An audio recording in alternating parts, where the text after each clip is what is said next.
Okay. Wait. Boom. First off, nice to meet you. So my question to kind of get us started is, what is your history with comic books and what made you want to make your own? Right. Well, like the first comic I can really remember reading, getting into it and reading the whole series is a series called Mars. It was a manga. And my sister was like getting into it or something like that, and I stole it from her and devoured the whole thing. But it was really hard to get a hold of back then, you know. And so it wasn't until I was actually like adult later in my life where I was like, "Ooh, I have all the money to buy all of the weird things that I couldn't get as a kid." I'm like, "I'm gonna get every comic that I want to get," and started kind of getting into it then. And yeah, I've never really been like a superhero kind of Marvel DC gal. I think because I was so intimidated coming into it, I really like kind of, contained stories and like indie titles and stuff like that. And I love to read a comic that's just one book and then I get through it and that's it. And so, yeah, that's kind of where it spiraled to from there. And well, that's the great thing about comics. It's more than tights and capes. It's, can be anything you want. Yeah. So I'm really glad that I found that, because I think that was kind of how I was in my own way before. I was thinking it was only superhero stories, and once I figured out it was more, then ended up diving into it and thinking maybe I could do it too. Yeah, hi, Rhonda. How you doing? My question to you is expect the unexpected. How did this graphic novel came about? Well, it came about with I was in the go home before WrestleMania, which is the last show before WrestleMania, and Vince had just torn up the script and nobody knew what they were doing, and I was panicking, and they already opened the doors and people were filing into the arena, and I was freaking out.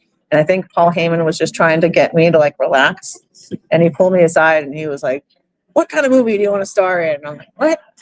What do you want to star in?" And I'm like, "Why, do you have something?" He's like, "No, like, what do you want to do?" And I never thought about it. I was being a spoiled little entitled brat and waiting for someone to hand me my greenlit dream project without putting a thought into it. And so then that's what got me thinking, like, what's a role that no one could play better than me? And I ended up thinking of basically a log line of a chick finds out she's pregnant, everyone's trying to kill her, she has to fight her way to the abortion clinic, but all the close calls to the baby along the way make her realize by the time she gets there she wants to keep it, and that was all I really thought about for it. And then so then I did WrestleMania and I shattered my knuckle punching Becky's elbow, and then I had to go from there straight into surgery onto a plane to go to New York because I was promoting Mortal Kombat 11, Sonya Blade, and then I went on the Colbert Report. Not a Colbert Report, I'm so old.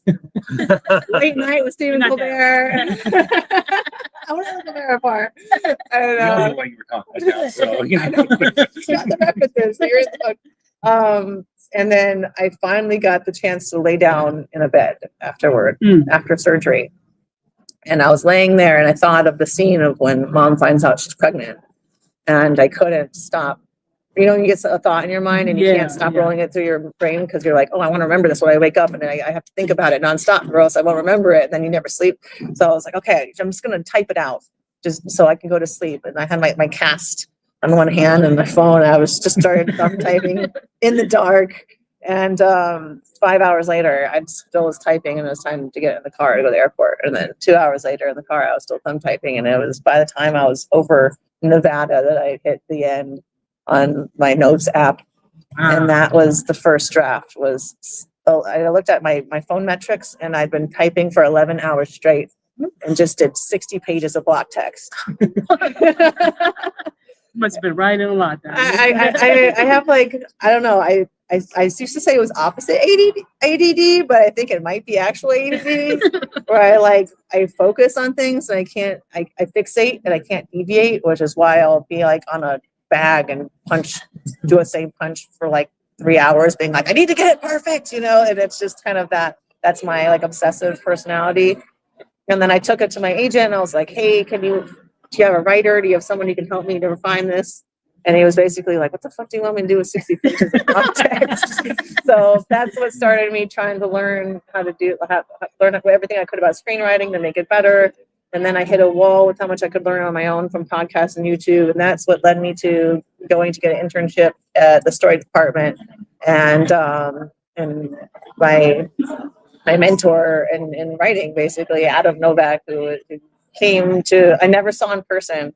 He helped me write this. He helped me like go through the script and like help me refine it. And I'd never seen him. He was only a voice on the phone until my very first signing when this came out. He waited in line and showed up with the comic, and I finally got to see him in person. And he was like one of the people that helped me to become, you know, the writer that I am, to be able to write my own story instead of just handing it off to somebody else to do it for me. And so yeah, and somewhere in between here and there, and Adam getting at it, I was able to get it into Axel Alonso's hands. And once he saw it, he became a believer. And yeah, here we are today. Here you are at Comic-Con. Yeah. What's up, Rhonda? Our Mega Comic Crusaders. All right, my question, I like to throw humor, right? So excuse me there. I got to ask you here now. In one of your promo photos, Mom looks suspiciously like Rhonda. So did you ever peek over Mike Deodato's shoulder and whisper, make me more ripped, more dramatic, more fierce? There was one time. So specific. No, I have a very specific example too. There was one time. When Buddha gives Mom the kiss on the cheek at the casino, and she's like, "Ew." Like the face that he had for it, it just wasn't getting across the fact that she like, It was she didn't ill. want it.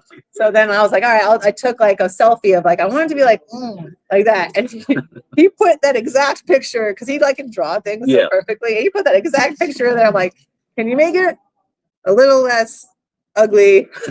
I know my face looks exactly like that. Could you like kind of make it like elevate it a little bit? So yeah. There was some blush somewhere, right? I mean, yeah, I was like in my car, the lighting wasn't good, you know. Indeed. Yeah, so it was the only time I was like, let's just fake it, just make her prettier than me. But how's the art process been, the overall? You have fun with that? How much say you have in the artistic process? I mean, it's absolutely incredible. Anything Mike does, the art itself is Boss. it's amazing. The only thing I would ever tweak is like talking about the bathroom fight sequence or whatever. There was one the bathroom's a better example, that he drew out it one way, and I was like, I'm so sorry, but we're gonna have a fight sequence in there later, and I need all the stalls to be on one side, and it needs to be like this. So we had to go back and redo the whole thing. And so I learning to like draw like a key of what the rooms look like a bird's eye view. Kind of a storyboarding. Yeah. But I would never like correct his art. It was more it was more of like, hey, for later things, or for this fight scene, or for this character, you know, I need it to be a certain way. But Awesome. I mean, he's the best at what he does. Yes, definitely. My name's Dante. What do you feel like was your biggest hurdle trying to get everything set up for this graphic novel? Like story-wise, like doing storyboards, what do you feel like was the biggest part of like the hardest part, I should say, to get it done for you? Well, yeah, I think the hardest part was the geography of the fights, of just making sure that you don't lose track of where you are in the room, or where you are in relation to everything else. I wanted people to know exactly where the motion was, where you came from, and where you were going, and that was the most difficult, I think, and making sure that like certain like comedic moments still came across. So like here's the thing, I made Mike redraw this of like when she's pulling out the drawers and like the ninja stars keep coming at her, and and then the knives or whatever, and he had it drawn, so she pulls it out and there's already a bunch of knives in it, and I'm like, so sorry, but I pictured her like pulling it out and then looking up like Kilroy, and then pulling out and looking up over it again, and then the Denise coming out her face, you know. So a lot of times like Mike would imagine it as being badass, whereas I was imagining it being funny, and so we would have to like tweak it to make it like a little less badass, a little bit more goofy, you know. And so that was one example. Do you feel like with your skill that you had from in ring, did it translate more into what you were able to be drawing? Yeah, I feel like the experience in fight choreography, and not just that, but like pro wrestling, where, you know, the story is being told in the fight itself, it really transferred over, and then and Mike having like a karate background and everything, and knowing how bodies work and stuff like that, that really helped a lot. And you can really see him and like how picturesque a lot of the poses are. There's this one flying kick that Hapa is doing, and I'm like, that's the most Mike Diodato thing I've ever seen. Like, I don't think Dope. Chad would throw that kind of a kick, but and he throws incredible kicks. But yeah, I'm sorry, I got lost. I forgot what the question. Okay, yeah. My man right there. So piggybacking kind of off of your answer there, because comics are paced so differently, it's like 1 to 2 seconds per panel. What was the learning curve involved in translating like screen fights or like to different visual medium? Right. I think well the fights, it was I don't think like the fights itself was so much like more difficult. I think it was just taking what was written on the page as like several different moments and making them all in one panel and having the reader experience it as several different moments of like, okay, like this person is picking something up and says something, this other person takes a sip or whatever and says something, the other person like, claps their hands and says something. And instead of having that be 3 different panels, being like, okay, we're going to have it be in one panel, but have it be arranged from left to right, so that as you're reading this, you're seeing the person pick up the cup. As you're reading this, you're seeing that. And so like, I think it was more like making separate moments all concise into one image and having it arranged in a way so that the reader experiences it as being several different moments. And I think one thing Mike did stylistically that really helped to happen is you see a lot of the vertical lines that he puts through the panels and how I would read it, I would see it and experience more as chopped up moments in time instead of just like an instant and stuff like that. Like there's one where she's rolling over the bed and he like throws her in 3 different times, like he draws her 3 times, he also cuts the panel multiple times in it. And I just love that experience of the motion in that way that he's done. It makes it more breathless, right? Yeah. 100%. Yeah. Thank you. Can we expect more? I already wrote the sequel. My biggest- Yeah, I'm obsessed.